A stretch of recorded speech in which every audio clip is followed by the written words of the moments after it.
है रघुकुल news channel. मैं हूं आपके साथ अंजलि त्यागी। तो चलिए रुक करते हैं आज की प्रमुख खबर पर। अगस्त 2025 में यूनियन कार्बाइड के कचरे ट्रायल किया गया था। परीक्षण में जो रिपोर्ट आई है उसके मुताबिक कचरा जलाने से वातावरण में किसी तरह का कोई प्रभाव नहीं पड़ेगा।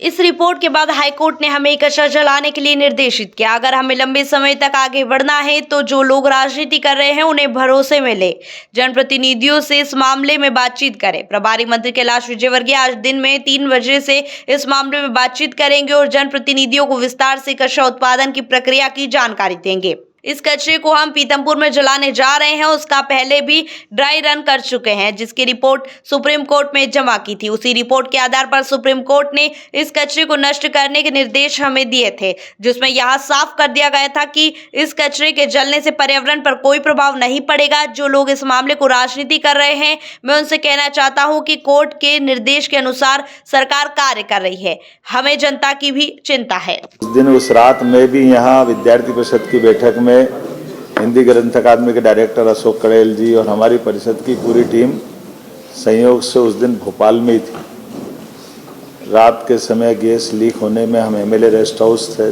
बाद में उस घटना का मैं जब भी याद करता हूँ तो सिहरन आ जाती है। लेकिन दूसरे दिन, तीसरे दिन, 2 दिन तक पूरा भोपाल का जो दृश्य बना वो वाकई बहुत दर्दनाक था। फिर घटना के 20 साल बाद तक भी निष्ठुरता की सीमा तोड़ते हुए तत्कालीन शासन व्यवस्था ने न तो उसको चलने से रोका, न इसके भविष्य का परिणाम से उनको कोई असर हुआ। ये एक संयोग है कि इस प्रकार के सारे निर्णय करने में हमारी सरकार ने पूरी संवेदनशीलता के साथ प्रदेश की जनता के हित में किसी प्रकार की कोई भी निर्णय की अपेक्षा हो तो निर्णय त्वरित गति से करते हुए आगे बढ़ने का निर्णय किया। माननीय उच्चतम न्यायालय, उच्च न्यायालय, सभी प्रकार के विभागों के अलग अलग परामर्श, सभी प्रकार के सुझावों के बलबूते पर हमने भोपाल से लगभग 358 टन यूनियन कार्बाइड का कचरा, जिसमें 60% से ज़्यादा स्थानीय मिट्टी है, लगभग 40% सेवन नेफ्थॉल और अन्य प्रकार के केमिकल से जुड़े अपशिष्ट हैं।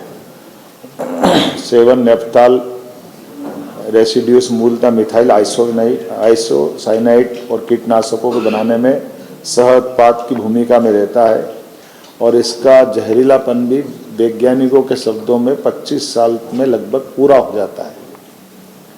ये उल्लेखनीय बात है कि घटना को 40 साल हो चुके हैं। ऐसे में स्वाभाविक रूप से कई सारी जो आशंकाएं हैं, उन आशंकाओं का अपने आप इस बात का उत्तर मिल जाता है। और ये इस बात का भी उत्तर है कि 40 साल से ही हम सब उस कचरे के साथ भोपाल में रहते आए। ऐसा नहीं कि कहीं से आ रहा है। भोपाल में ये कचरे के साथ ही सारे लोग रहते आए हैं।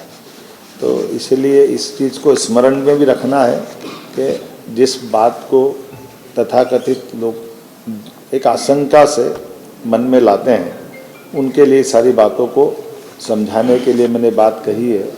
इस कचरे के निपटान की प्रक्रिया में दुनिया में शायद ही इतना गहन परीक्षण किया होगा। भारत सरकार की विभिन्न संस्थाएं जैसे NEERI, national environment engineering research institute Nagpur, national geophysical research institute Hyderabad, IICT, Indian institute of chemical technology तथा केंद्रीय प्रदूषण नियंत्रण बोर्ड द्वारा समय समय पर किए गए अध्ययन, माननीय सर्वोच्च न्यायालय को प्रस्तुत किए गए सभी प्रतिवेदन, माननीय सर्वोच्च न्यायालय द्वारा भारत सरकार पर्यावरण मंत्रालय को मार्च 2000 में दिए गए निर्देश, जिस 2013 में केरल राज्य की कोच्चि स्थित हिंदुस्तान, ये कोच्चि के संस्थान में 10 टन यूनियन कार्बाइड के समान कचरे का परिवहन कर ये हम पीथमपुर में ला करके जला करके इसका एक बार परीक्षण किया गया था TSDF ट्रायल रन केंद्रीय प्रदूषण नियंत्रण बोर्ड की निगरानी में, और इसको सफलता के साथ न केवल तत्कालीन समय जलाया बल्कि इसका परीक्षण की रिपोर्ट वैज्ञानिकों की उपस्थिति में पुनः सुप्रीम कोर्ट में भी प्रतिवेदन के साथ उपस्थित की गई थी। सर्वोच्च न्यायालय द्वारा प्रतिवेदन के निष्कर्षों के आधार पर 2014 अप्रैल में पुनः UCIL कचरे का 10 मीट्रिक टन ट्रायल भारत सरकार पर्यावरण वन जलवायु परिवर्तन मंत्रालय नई दिल्ली के निगरानी में TSDF पीथमपुर में पुनः इस प्रकार का इसका परीक्षण किया गया था और वीडियोग्राफी भी कराई थी।